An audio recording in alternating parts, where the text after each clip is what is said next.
Hello दोस्तों, welcome to main point study. I hope आप सारे के सारे ठीक हो। तो आज हम करने वाले हैं पार्ट 2 कक्षा 10 की भूगोल का, जिसका नाम है जी वन एवं वन्यजीव संसाधन। ठीक है, और हम करने वाले हैं इसका पार्ट सेकंड, यानी फर्स्ट पार्ट मैं पहले अपलोड कर चुका हूँ, लिंक नीचे डिस्क्रिप्शन में है, पहले वो जाकर देखना, तभी आपको चैप्टर अच्छे से क्लियर होगा। ओके, अगर आपने फर्स्ट पार्ट देख लिया है तो मैं आपसे अभी एक क्वेश्चन पूछता हूं। अगर आपने उस क्वेश्चन का सही आंसर दिया तभी बच्चे इस वीडियो को कंटिन्यू करना, नहीं तो एक बार दोबारा जाके फर्स्ट पार्ट देखना। ठीक है, क्योंकि अपना जो मोटिव है वो है अच्छे मार्क्स लाना।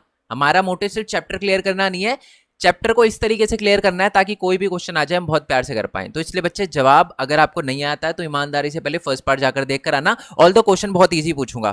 क्वेश्चन क्या है, बहुत सिंपल क्वेश्चन है कि आपको बताना है, आपको पता है ना कि IUCN ने बहुत सारी अलग अलग जो जातियां हैं उनको अलग अलग कैटेगरी में डिवाइड किया है। ठीक है, तो आप मेरे को बताओ कि दुर्लभ जातियों में से दुर्लभ जाति और हमारी संकटग्रस्त जाति, ये दो अलग अलग कैटेगरी है, इनमें से कौन सी जाति ज्यादा खतरे में है? दुर्लभ जातियां ज्यादा खतरे में है या हमारी संकटग्रस्त जातियां ज्यादा खतरे में है? बहुत सिंपल क्वेश्चन है और ये आपको नीचे कमेंट बॉक्स में बताना है। ठीक है जी, चलो। और बाकी जिसका आंसर सही होगा तो मैं पिन कर दूंगा कमेंट और हार्ट भी दे दूंगा। ठीक है, चलो जी, हम ये चैप्टर शुरू करते हैं। बट मैं बता दूं, क्लास 10th की SST का मैं हर एक चैप्टर अपलोड कर चुका हूं, साथ में चैप्टर के MCQ, ठीक है, और उसके जो मोस्ट इंपॉर्टेंट क्वेश्चन होते हैं ना वो भी अपलोड कर चुका हूं। सबका लिंक आपको नीचे डिस्क्रिप्शन में मिल जाएगा। और बाकी आप हमारा टेलीग्राम चैनल ज्वाइन कर लेना। ठीक है, क्लास 10th का है, मेन पॉइंट स्टडी 10 लिखोगे ना आप 10th के टेलीग्राम चैनल पे आ जाओगे। 9378 यानी 9378 बच्चे यहाँ पर पहले से एडेड है। और यहाँ पर आप देख सकते हो पिन कमेंट है। आप जैसे ही इस चैनल पे जाओगे ना, ज्वाइन करोगे, तो यहाँ पर आपको ये कमेंट मिलेगा, इस पे आप क्लिक करोगे ना, ठीक है, पिन मैसेज है, सॉरी कमेंट नहीं है, तो आपको देखो MCQ सारे इंग्लिश की और हिंदी की, हिस्ट्री के इंग्लिश और हिंदी में सारे चैप्टर के MCQ मिल जाएंगे, सिविक्स के, सामाजिक विज्ञान के मिल जाएंगे, भूगोल के मिल जाएंगे, और साथ में आपकी अर्थशास्त्र के मिल जाएंगे। नीचे आओगे तो आपको chapter wise previous year question और मोस्ट इंपॉर्टेंट क्वेश्चन की वीडियो मिल जाएगी, इतिहास की मिल जाएगी, सामाजिक विज्ञान की, भूगोल की और अर्थशास्त्र की नीचे, और उसके नीचे होगा चैप्टर का एक्सप्लेनेशन विद नोट्स। ठीक है जी, और बाकी नोट्स आपको पता है कहाँ से डाउनलोड करने हैं, हमारी वेबसाइट है www.mainpointstudy.in। अब मैं खोल के नहीं दिखा रहा, टाइम वेस्ट होगा, तो वहाँ से आप डायरेक्टली डाउनलोड कर सकते हो। ठीक है जी, और बाकी चाहो तो आप सपोर्ट भी कर सकते हो, वेबसाइट पे जाओगे, कॉन्ट्रीब्यूटर्स का बटन दिख जाएगा, और वैसे सपोर्ट नहीं भी कर सकते ना, तो आप जाके वेबसाइट पे अगर ऐड दे रखी होगी तो उस पर क्लिक करके 10-20 सेकंड रुक जाना, जब भी आप नोट्स डाउनलोड करने जाओ, वो भी अल्टीमेटली बच्चे सपोर्ट ही होगा। ठीक है, और सबसे बड़ा सपोर्ट, अच्छे मार्क्स लेकर आओ। चलो जी, अपने पार्ट की शुरुआत करते हैं। आई होप वो वाले क्वेश्चन का आंसर जो मैंने आपसे पूछा था सबको आता हो। ओके, देखो, हमने देखा था फर्स्ट पार्ट में कि अलग अलग कैटेगरी में बहुत सारी प्रजातियों को बांटा गया, और साथ में हमने ये भी देखा था कि बहुत सारी जो प्रजातियां हैं उनको बहुत प्रॉब्लम आ रही है। ठीक है, बहुत सारी दिक्कतें आ रही हैं। तो बेसिकली इस पार्ट में हम यही देखेंगे कि वह प्रतिकूल कारक कौन से है जिससे वनस्पति जगत और प्राणी जगत का ऐसा भयानक हास हुआ है। मतलब कौन सी ऐसी चीजें हैं जिसकी वजह से हमारी वनस्पतियां और जो प्राणी यानी जानवर और पेड़ पौधे जो है उनकी जो संख्या है वो कम होती जा रही है। ठीक है, हमने देखा था ना, अलग अलग प्लांट और अलग अलग जो एनिमल है उनकी जो संख्या है वो धीरे धीरे कम होती जा रही है। ठीक है, और वो संकटग्रस्त, और एक बहुत सारी तो ऐसी भी है जो लुप्त होती जा रही है। तो उसके क्या क्या कारण है, एग्जाम में क्वेश्चन पूछा जाएगा, और ये क्वेश्चन सीधा 5 नंबर में आता है। ठीक है, एक तो आपकी जो जातियां होती है उनको कितने प्रकार में बांटा गया IUCN के द्वारा, एक ये 5 नंबर का क्वेश्चन है, और एक वनस्पति और प्राणी जगत के हास का कारण, मतलब उनके खत्म होने का क्या क्या कारण है। पहला तो है जी उपनिवेशिक काल की नीति। आपको पता है अंग्रेजों ने हमारे पे रूल किया था, जिसकी वजह से बहुत ज्यादा नुकसान हुआ था हमारे जंगलों का। ठीक है, आपसे क्वेश्चन ये भी घुमा के पूछा जा सकता है कि ये बताओ कि वनों के खत्म होने के पीछे कौन कौन से मुख्य कारण है। तो ये है एक तो कि उपनिवेश, जो अंग्रेजों ने हमारे पे रूल किया था ना, उसकी वजह से हमारे देश के अंदर वन खत्म हो गए थे। सर कैसे खत्म हो गए थे? भारत में वनों को सबसे बड़ा नुकसान उपनिवेशिक काल में रेलवे लाइन, हमारी कृषि व्यवसाय, हमारे वाणिज्यिक वानिकी और खनन में वृद्धि से हुआ है। देखो, वो हमारे जो ब्रिटिश थे वो क्या करते थे, रेल लाइन बनाने के लिए उनको लकड़ियां चाहिए होती थी, जंगल काट देते थे। ठीक है, उन्होंने जंगल काट के वहां पर कृषि करना शुरू किया, तो बहुत सारी जो जंगलों में पेड़ पौधों की जो क्या कह सकते हो, आप कह सकते हो कि प्रजातियां होती थी ना, है ना, उन सबको काट के एक ही जैसी खेती कर दी। मतलब मान लो गन्ने की खेती उगा दी, बड़े बड़े जो अलग अलग क्वालिटी के और अलग अलग जो प्लांट होते थे उनको काट कर सिर्फ गन्ना गन्ना बो दिया। तो इससे बहुत सारी जो प्रजातियां थी पेड़ पौधों की वो एक तरह से खत्म होने लग गई। और वाणिज्यिक वानिकी भी यही होता है, जब बहुत बड़े स्थान पर एक ही टाइप की खेती करी जाए। और खनन, जंगलों में उन्होंने बहुत ज़्यादा क्या है खनन वगैरह करना स्टार्ट कर दिया, खड्डा खोदना शुरू कर दिया, ताकि वहाँ से आयरन वगैरह या जो भी हमारे मिनरल्स वगैरह होते हैं ना, जो भी खनन की चीज़ें होती है, धातुएं वगैरह होती है, वो निकालने के लिए। तो इससे क्या हुआ, बेसिकली जंगलों का विनाश हुआ। दूसरा है जी कृषि का विस्तार। ठीक है, कृषि का विस्तार वही है जो मैंने अभी बताया आपको। ठीक है, देखो एक तो अंग्रेजों के टाइम में उन्होंने कृषि का विस्तार किया, जंगल को काटा और वहां पर उन्होंने कृषि करी। आजादी के बाद हमने भी ऐसा ही कुछ किया। ठीक है, ध्यान से देखोगे ना, नेक्स्ट पॉइंट क्या लिखा हुआ है, भारतीय वन सर्वेक्षण के आंकड़ों के अनुसार 1951 यानी आजादी के बाद, आपको पता है 1947 में हम आजाद हुए थे, तो 1951 से लेकर 1980 तक उन्होंने ये बताया कि 26,200, ये 26,200 है, मैंने कोमा गलत जगह डाल दिया, 26,200 वर्ग किलोमीटर से अधिक वन क्षेत्र को कृषि भूमि में बदल दिया गया है। अधिकतर जनजातीय क्षेत्र में, विशेषकर पूर्वोत्तर और मध्य भारत में स्थानांतरित झूम खेती अथवा स्लैश एंड बर्न खेती के चलते वनों की कटाई या निम्नीकरण हुआ है। इसका मतलब है हमारे भारतीय वन सर्वेक्षण ने यह बताया है कि भारत में वनों के खत्म होने का कारण है, अलग अलग जातियों के पेड़ पौधों के खत्म होने का कारण है कि हमने वहां पर कृषि का विस्तार किया है। हमने जो अलग अलग टाइप के प्लांट वगैरह थे, पेड़ पौधे थे, उनको काट कर वहां पर कृषि करना शुरू कर दिया। कितना एरिया हमने ऐसे काट कर कृषि करना शुरू कर दिया, तो हमारे भारतीय वन सर्वेक्षण ने बताया है कि 1951 से लेकर 1980 तक हमने 26,200 वर्ग किलोमीटर का वन का एरिया काटकर वहां पर खेती करना शुरू कर दिया। और ज्यादातर ये एरिया पूर्वोत्तर का और मध्य भारत का था। और मैं आपको बता दूं, मध्य भारत में तो बहुत सारे जनजाति वगैरह ना स्थानांतरित यानी झूम खेती भी करती थी। आपने अगर पार्ट 4 कृषि वाला चैप्टर पढ़ा हो तो आपको झूम खेती पता होगा और स्लैश एंड बर्न खेती पता होगा। देखो स्लैश एंड बर्न में क्या होता है, एक किसान होता है, ठीक है, जनजाति का होता है, बेसिकली वो जंगल में जाता है, जंगल का एरिया काटता है, जलाता है, ओके, और फिर वहां पर खेती करना शुरू कर देता है और फिर कुछ टाइम बाद ऐसे अपना एरिया चेंज करते रहता है। ठीक है, तो इसकी वजह से भी आप कह सकते हो कि भूमि निम्नीकरण हुआ है या जंगलों की कटाई वगैरह हुई है, और जंगलों में जो अलग अलग पेड़ पौधों की जातियां थी, जनजातियां थी, उनको उनमें एक तरह से ह्रास हुआ है, उनकी कमी आई है। ठीक है, चलो जी, आई होप ये बात आपको पता चल गई हो।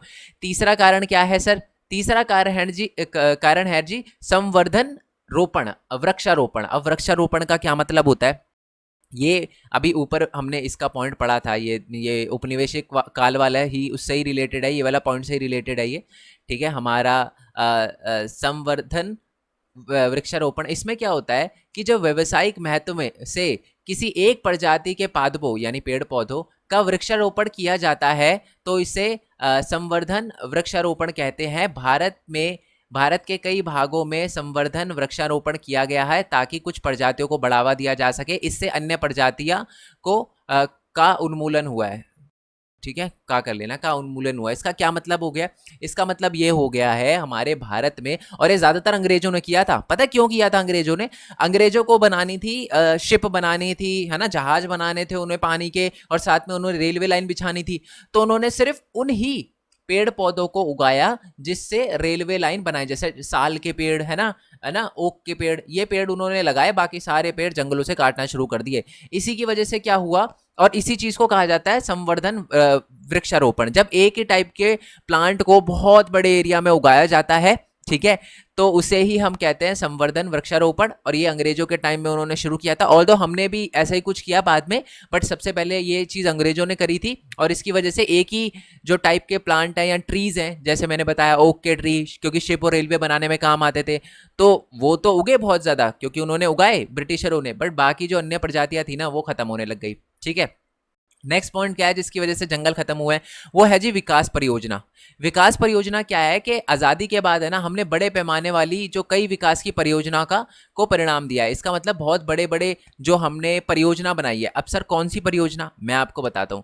आपने डैम सुना है, डैम, डैम सुना होगा आपने। डैम पता है क्या होता है कि पानी रोकने के लिए बनाया जाता है और बहुत ही ज्यादा बड़े एरिया में बनाया जाता है। ठीक है, और हुआ क्या कि मैं आपको बता दूं कि बहुत सारी जो नदी घाटी परियोजना होती थी या डैम वगैरह होते थे ना, उनके लिए क्या किया जाता था, जंगलों के एरिया को साफ करके वहां डैम बनाया जाता था।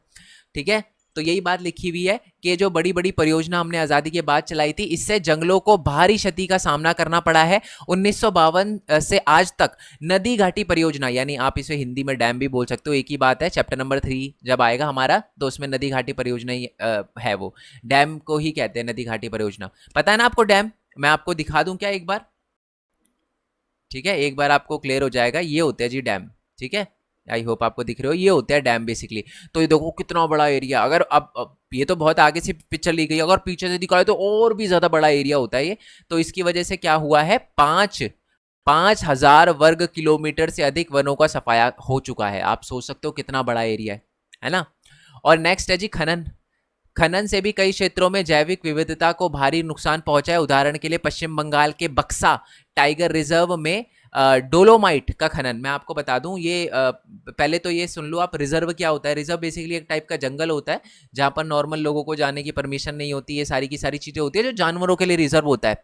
परंतु क्योंकि वहां पर डोलोमाइट नाम का एक, आप कह सकते हो कि एक धातु वगैरह मिली थी, जिसकी वजह से वहां पर खनन यानी जमीन के अंदर खोदना शुरू हो गए थे। और वो फिर जंगलों वगैरह का एरिया जो भी वहां पर हमारे रिजर्व वाले एरिया के अंदर जो भी जंगल वगैरह थे उनको काट कर बेसिकली वहां पर खनन करना शुरू कर दिया था। तो इससे भी आप कह सकते हो जैव विविधता पे भी असर पड़ा था, जानवर वगैरह जो जहां पर रहते थे उन पर भी असर पड़ा था, है ना। क्योंकि वहां पर आपको पता है कि बहुत सारे जानवर थे जंगलों वगैरह के पेड़ पौधों पे रहते थे, तो उनकी तो कटाई करके वहां पर खनन करना शुरू कर दिया था। ओके चलो, और नेक्स्ट है संसाधनों का असमान वितरण। अमीर और गरीब के बीच संसाधनों का असमान बंटवारा होता है। इससे अमीर लोग संसाधनों का दोहन करते हैं और पर्यावरण को अधिक नुकसान पहुंचाते हैं। ठीक है, आपको पता है भारत में क्या है, दो कैटेगरी बट गई है एक तरह से, अमीर और गरीब। ठीक है, अमीर जो है वो संसाधनों का यूज कम और उनको वेस्ट ज्यादा करते हैं, और गरीब को तो संसाधन मिल ही नहीं पाते। तो ये भी एक वजह है जिसकी वजह से, अब जैसे मैं आपको एग्जाम्पल देता हूँ, ठीक है। जैसे कि मान लो एक एरिया है, ठीक है, एक एरिया है, वहां पर ट्राइब्स के लोग रहते हैं, जनजाति के लोग रहते हैं, और वो एक जंगल में रहते हैं। ठीक है, वो जंगल से पेड़ पौधे से थोड़ी थोड़े फल फ्रूट लेकर खाते हैं। बट अब क्या किया है कि वहां पर जो भी पेड़ थे ना उन सबकी कटाई कर दी गई है, ताकि उससे महंगे महंगे फर्नीचर बनाए जा सके, और गरीब लोग जो अमीर लोग हैं ना उनकी जो लग्जरी डिमांड है उसको पूरा किया जा सके। ठीक है, बट एक्चुअल में जो गरीब पर्सन है जो सिर्फ जंगलों से खाना वाना लेते हैं, उनके लिए तो एक दिक्कत बन गई। तो ये भी आप कह सकते हो पर्यावरण का एक नुकसान ही हो रहा है, क्योंकि देखो जो गरीब लोग हैं वो क्या कर रहे हैं, जंगलों से सिर्फ फल फ्रूट ले रहे हैं और वो पर्यावरण को कोई नुकसान नहीं पहुंचा रहे। परंतु जो अमीर लोग हैं उनकी वजह से तो जंगल काटे जा रहे हैं और फर्नीचर वगैरह बनाए जा रहे हैं, है ना। चलो जी, आई होप ये क्लियर हो गया हो। अब नेक्स्ट है जिससे जानवरों को बहुत ज्यादा प्रॉब्लम हो रही है, दैट इज शिकार। ठीक है, हमने ये देखा ना, क्वेश्चन यही था कि प्राणी जगत और जो हमारी वनस्पति जगत है उसके खत्म होने के कारण, वनों के खत्म होने के कारण। तो अगर जानवरों की बात की जाए तो जानवरों के खत्म होने के कारण जो है, सबसे बड़ा कारण है जी कि जो शिकार करना। ठीक है, उनको है ना शिकार करा जाता है, उनकी खाल के लिए उनको बेचा जाता है, जिसकी वजह से जो हमारी अलग अलग टाइप के जो एनिमल वगैरह हैं वो धीरे धीरे खत्म हो रहे हैं। ठीक है, बाघ को उनकी स्किन के लिए, टाइगर को उनकी स्किन के लिए मारा जाता है, ऑस्ट्रिच को उनकी स्किन के लिए मारा जाता है। ठीक है, जो आपके हमारे जो मगरमच्छ होते हैं उनको उनकी स्किन के लिए मारा जाता है। तो इनकी वजह से, शिकार की वजह से उनकी जो आप कह सकते हो कि जनजातियां हैं वो धीरे धीरे खत्म हो रही है। ठीक है जी, और एक पॉइंट आप और लिख सकते हो, दैट इज पॉल्यूशन। ठीक है, ये जो हमारा पर्यावरण को नुकसान पहुंच रहा है, इसकी वजह से भी बहुत ज़्यादा जनजातियों पर और जो पेड़ पौधे हैं, वनस्पति और प्राणी जगत है, उन पर बहुत बुरा असर पड़ रहा है। ठीक है जी, तो बेसिकली 5 नंबर का क्वेश्चन है। मैंने आपको 7 पॉइंट बता दिए, ये पर्यावरण वाला भी ऐड कर दोगे तो 7 पॉइंट बता दिया मैंने आपको। ठीक है, चलो अब वैसे मैं एक और पॉइंट बता दूं कि ये अभी हम क्वेश्चन करेंगे इसका भी, कि जो संसाधन है, या सॉरी जो प्राणी जगत है और जो हमारे वनस्पति जगत है, उनको बचाने के लिए आप क्या क्या कर सकते हो। ये भी बहुत इंपॉर्टेंट क्वेश्चन है। ठीक है, ये भी हम देखेंगे, बट पहले आ जाते हैं नेक्स्ट वाले क्वेश्चन पे। ये 3 नंबर का क्वेश्चन आ सकता है आपसे कि हिमालयन यव। ठीक है, ये हिमालयन यव क्या है, मैं आपको बता दूं। हिमालयन यव बेसिकली एक टाइप का ना, एक तरह से पौधा होता है, मैं सिंपल बताता हूँ, एक टाइप का पौधा होता है। ये हमारे हिमाचल प्रदेश वाले एरिया में और अरुणाचल प्रदेश वाले एरिया में पाया जाता है। हिमालय नाम से ही समझ जाओ यार, हिमालय के पहाड़ों, अब ज्यादातर हिमालय के पहाड़ अपने को अरुणाचल, हिमाचल प्रदेश में भी देखने के लिए मिलते हैं, अरुणाचल प्रदेश में भी। तो ये हिमालयन यव वहीं पर होता है बेसिकली, है ना। ये जो पेड़, ये हमारा जो पौधा होता है हिमालयन यव का, इसकी जो छाल होती है, उसकी जो पत्तियां होती है, टहनियां होती है, जड़ होती है, उनमें ना टक्सोल नामक एक रसायन होता है जो कैंसर के उपचार के लिए प्रयोग किया जाता है। ठीक है, परंतु आज सबसे बड़ी समस्या क्या है, पर्यावरण को नुकसान पहुंचने की वजह से जो हिमालयन यव का जो पौधा अरुणाचल प्रदेश और हमारे हिमाचल प्रदेश में ना, ये सूख रहा है। आप सोच सकते हो कितनी बड़ी प्रॉब्लम है, मतलब एक टाइप का पौधा जो कैंसर का इलाज कर सकता है वो सूख रहा है ना। तो ये देखो यही बात लिखी हुई है कि हिमालयन यव चीड़ की प्रकार सदाबहार वन है, मतलब एक तरह का सदाबहार वृक्ष है ये। ठीक है। पेड़ है सदाबहार वृक्ष वो होता है जो बेसिकली जहाँ पर मतलब सदाबहार वृक्ष वो होता है जिसको पूरे साल पानी की जरूरत होती है, आप कह सकते हो। ठीक है। यह एक औषधि पौधा है। औषधि यानी इससे मेडिसिन बनाई जाती है। किसकी मेडिसिन बनाई जाती है मैं बता चुका हूँ, कैंसर की। जो हिमाचल प्रदेश और अरुणाचल प्रदेश के कई क्षेत्रों में पाया गया है, यानी हमारा जो हिमालयन यव है। इसका उपयोग किस प्रकार होता है मैं आपको बता ही चुका। पेड़ की छाल होती है, इसकी पत्तियां होती है, उसकी टहनियां होती है, जड़ों में एक टक्सोल नामक एक रसायन निकाला जाता है। यह रसायन कैंसर के उपचार के लिए भी प्रयोग किया जाता है। ठीक है। समस्या क्या है? समस्या यह है कि हिमाचल प्रदेश और अरुणाचल प्रदेश के विभिन्न क्षेत्रों में यव के हजारों पेड़ सूख गए हैं। ठीक है। तो ये एक बहुत बड़ी समस्या है। ओके जी, चलो नेक्स्ट वाला पॉइंट देखते हैं, कम संसाधन के कारण सामाजिक प्रभाव। अभी हमने देखा था कि ऊपर के वन वगैरह खत्म हो रहे हैं, यस और नो, संसाधन वगैरह वनों, अब देखो वन खत्म होगा। ठीक है। अगर जब वन खत्म होंगे तो वन से निकलने वाली बहुत सारी चीज़ें जो होती हैं वो धीरे धीरे खत्म होगी, है ना। जो आप नदियाँ वगैरह होती है उन पर भी बहुत ज़्यादा असर पड़ता है। अगर आप जंगल वगैरह काटते हो ना तो नदी का बहाव कभी तेज होता है कभी कम होता है, तो इससे भी बहुत ज़्यादा असर पड़ता है। तो ये सारी की सारी प्रॉब्लम है। अब इससे समाज पे क्या असर पड़ता है वो हम देखेंगे। ठीक है। पहले तो मैं बता दूं इसमें डायरेक्टली क्या पढ़ने वाले हो। इसमें आप मैं बता दूं समाज पर सबसे पहले प्रभाव ये पड़ने वाला है कि जो जंगलों के आसपास जो जनजातियों के लोग रहते हैं ना, उनको बहुत ज़्यादा प्रॉब्लम आ रही है। ठीक है। क्योंकि वो वनों पर ही निर्भर होते हैं, वन्य जीवन पर ही निर्भर होते हैं। ठीक है। जंगल में रहते हैं तो जंगल से बहुत ज़्यादा जुड़े होते हैं। एक तो ये प्रॉब्लम आ रही है। दूसरी बात है, इसका सबसे बुरा असर है ना महिलाओं पे पड़ रहा है। अब मैं बताता हूँ, पुरुषों के मुकाबले महिलाओं पे पड़ रहा है। क्योंकि पुरुष तो देखो घर का काम करते नहीं, महिलाएं करती है, तो उनको पानी बहुत दूर दूर के इलाकों से लेकर आना पड़ता है। तो ये कम संसाधन की वजह से है ना। पहले घर के पास से नदी जाती थी, लेट्स अज्यूम, बट अब क्या है, वो नदी सूख गई है क्योंकि पर्यावरण को बहुत ज़्यादा नुकसान हुआ है या सूखा पड़ गया इलाके में, है ना, क्लाइमेट चेंज की वजह से। ठीक है। ग्लोबल वार्मिंग की वजह से। तो अब उसको उनको बहुत दूर जाना पड़ता है, तो ये एक समस्या है। ठीक है। तो अब इन पॉइंट को पढ़ना शुरू करते हैं। जैव संसाधन का विनाश सांस्कृतिक विविधता के विनाश से जुड़ा हुआ है। मतलब अगर आप कह सकते हो संसाधन संसाधन वगैरह कम होते हैं ना, तो इससे सांस्कृतिक विविधता का भी विनाश होता रहता है। मतलब संस्कृति भी धीरे धीरे खत्म होती रहती है। जैव विनाश के कारण कई मूल जातियां और वनों पर आधारित समुदाय निर्धन होते जा रहे हैं। मतलब वो जो वनों में रहने वाले जो अलग अलग जनजातियां हैं जो वनों पर निर्भर होते थे, वो निर्धन होते जा रहे हैं, गरीब होते जा रहे हैं और आर्थिक रूप से हाशिए पर पहुंच गए हैं। मतलब कुछ भी नहीं है, इतने गरीब हो गए हैं कि आप कह सकते हो कि रोटी के भी लाले पड़ गए हैं उनके। ठीक है। यह समुदाय खाने पीने, औषधि, संस्कृति, अध्यात्म इत्यादि के लिए वन और वन्य जीव पर निर्भर होते हैं। ठीक है। तो ये अपनी ज़रूरतों को पूरा करने के लिए वनों पर निर्भर होते हैं और वन्य जीवन पर निर्भर होते हैं। बट जैसे जैसे जैव संसाधन खत्म हो रहे हैं तो इन पर सबसे ज़्यादा बुरा असर पड़ रहा है। ठीक है। ये तो मैं आपको बता ही चुका था कि जो जंगलों के आसपास जो जनजातियाँ रहती है, सबसे बुरा प्रभाव कम संसाधन के कारण उन पर पड़ा है। ठीक है। उसके बाद सेकंड पॉइंट क्या लिखा है कि संसाधनों के कम होने से समाज पर प्रतिकूल प्रभाव पड़ा है। कुछ चीज़ें इकट्ठा करने के लिए महिलाओं पर अधिक बोझ होता है, जैसे कि ईंधन, चारा, पेयजल और अन्य मूलभूत चीज़ें। क्योंकि देखो मेल तो बाहर जाके काम करता है, ये मतलब ऐसा नहीं है सारे मेल नहीं करते, कुछ घर में रहना भी पसंद करते हैं, कुछ घर के काम भी करते हैं।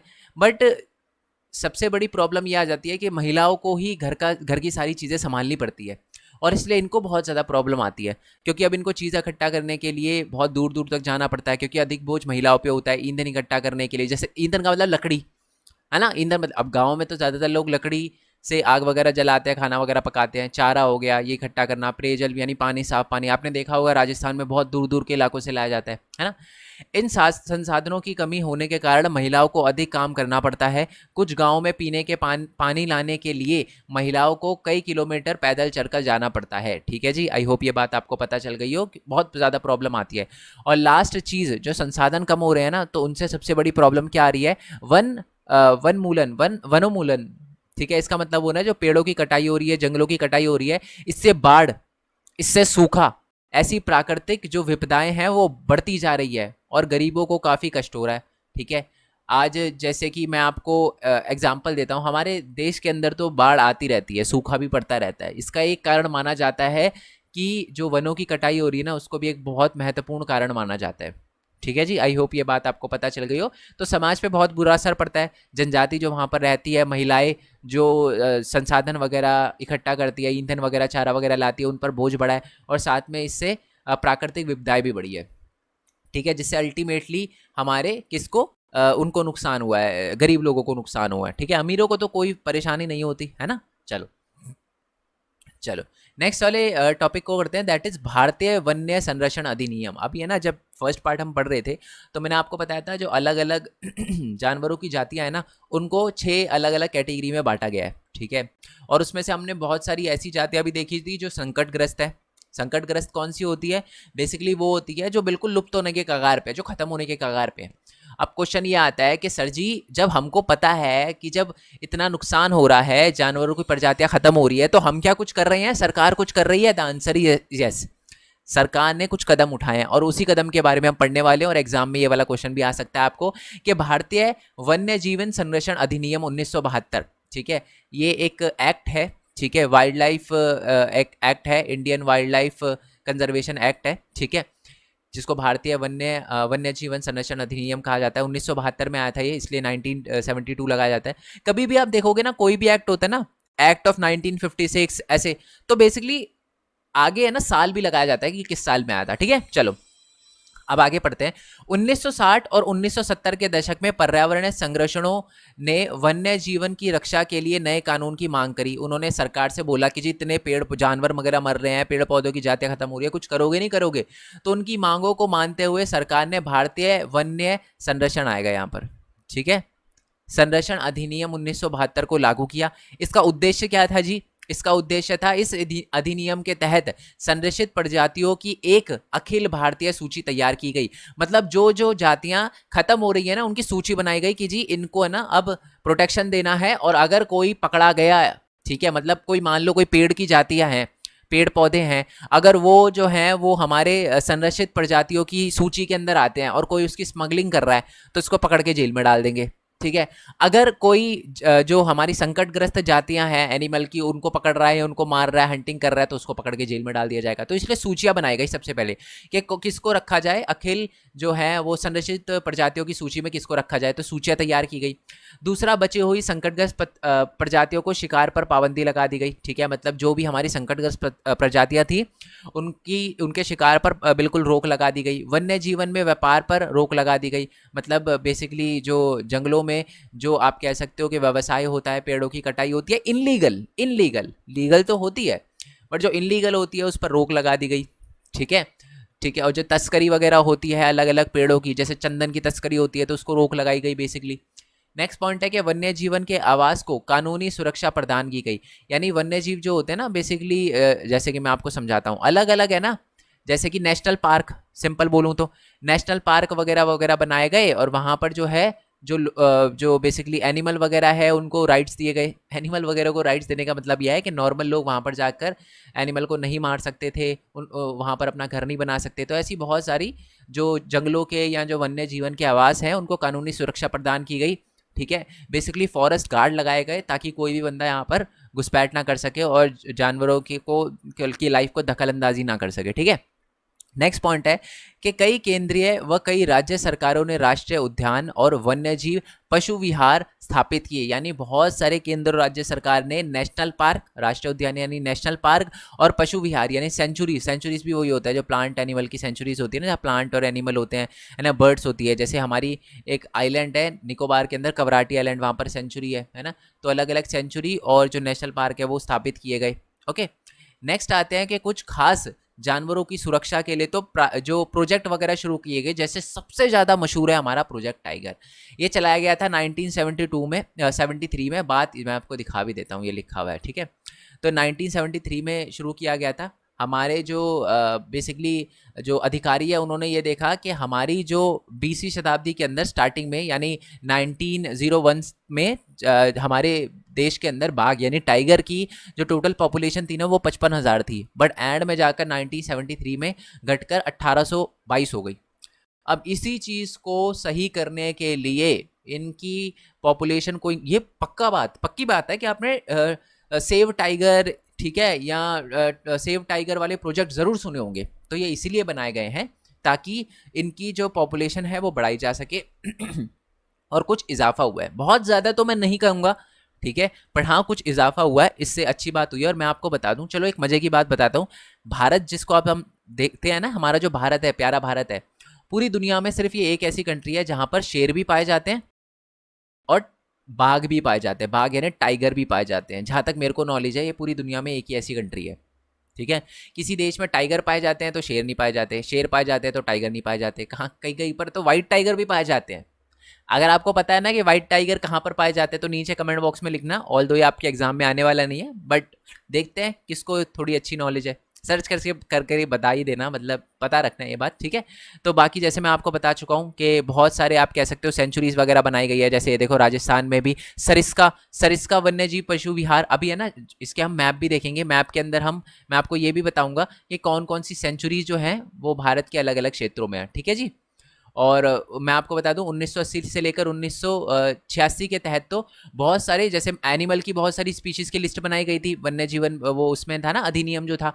अब साथ में 6 अलग अलग जातियों के पेड़ पौधों को भी सूची में तैयार किया गया, जैसे 1991 में तो पौधों की 6 जातियां पहली बार इस सूची में रखी गई थी। पहले सिर्फ एनिमल थे हमारे इस अधिनियम में, जो भारतीय वन्य जीवन संरक्षण अधिनियम 1972 था, उसमें सिर्फ प्लांट एनिमल की स्पीशीज़ थी, ठीक है, जैसे बाघ वगैरह ये सारी की सारी, ब्लैक बक वगैरह जिसको सलमान खान ने मारा था, ठीक है। प्लस हमारी जो उसकी प्लांट की स्पीशीज़ थी ना, उनको भी 1991 में ऐड किया गया, ठीक है जी। आई होप ये बात आपको क्लियर हो गई हो। चैप्टर ऑलमोस्ट खत्म हो गया है, एक पेज का चैप्टर रहता है। बेसिकली हम टाइप ऑफ फॉरेस्ट देखेंगे, कितने टाइप के फॉरेस्ट होते हैं, और उसके बाद हम ये देखेंगे कि इनको बचाने के लिए, जानवरों को और पेड़ पौधों को बचाने के लिए सरकार ने तो कदम उठाए हैं, बट और क्या कदम उठाए जा सकते हैं, ठीक है। बाकी अगर आपको ये वीडियो अच्छी लगी हो तो लाइक करना, चैनल को सब्सक्राइब करना, और सबसे इंपॉर्टेंट बात यार कि हमारा आपको पता ही है एक दूसरा भी चैनल है जिसका नाम है मेन पॉइंट टेक, ठीक है। जो मेन पॉइंट टेक है, ओहो 16,000 हो गए, तो 16,000 सब्सक्राइबर हो गए हैं इस पर, ओके।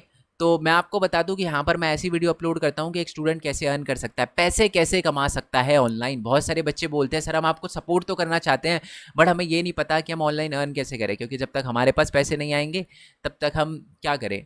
तो सिंपल सा तरीका है, मैं आपको बोलूँगा, देखो जॉब तो नहीं कर सकते आप, है ना, और सबसे ज़्यादा इंपॉर्टेंट चीज़ है कि आप अभी से कुछ ना कुछ करना शुरू करो, क्योंकि जब आप 12th पास हो जाओगे, ग्रेजुएशन पास हो जाओगे, तो आप पे फैमिली का प्रेशर आएगा कि बेटा काम करो।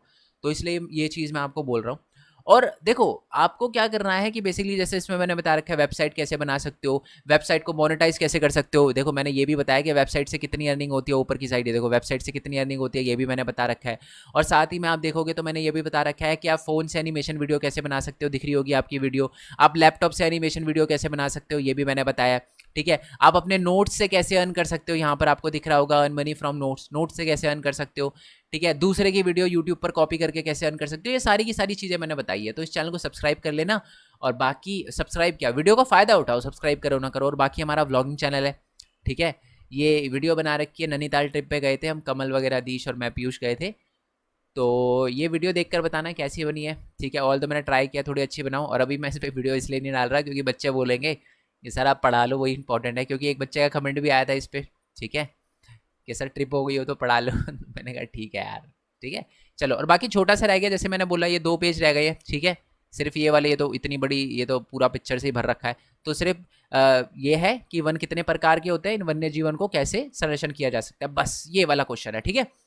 चलो जी, बाकी मिलते हैं नेक्स्ट पार्ट में, तब तक के लिए thank you so much. Telegram channel को ज्वाइन करना मत भूलना, नोट्स के लिए वेबसाइट पे आप जा सकते हो। और एमसीक्यू वगैरह चैप्टर में अगर आपको फुल मार्क्स चाहिए ना, तो एमसीक्यू प्लस चैप्टर को देखने के बाद एमसीक्यू प्लस उसके मोस्ट इंपॉर्टेंट क्वेश्चन करना मत भूलना, ठीक है। और टेलीग्राम ये हमारा जो चैनल है इसको सब्सक्राइब करना मत भूलना। मिलते हैं जी नेक्स्ट वीडियो में, तब तक के लिए थैंक यू सो मच। जय हिंद, जय भारत, वंदे मातरम। Thanks for your support, bye bye.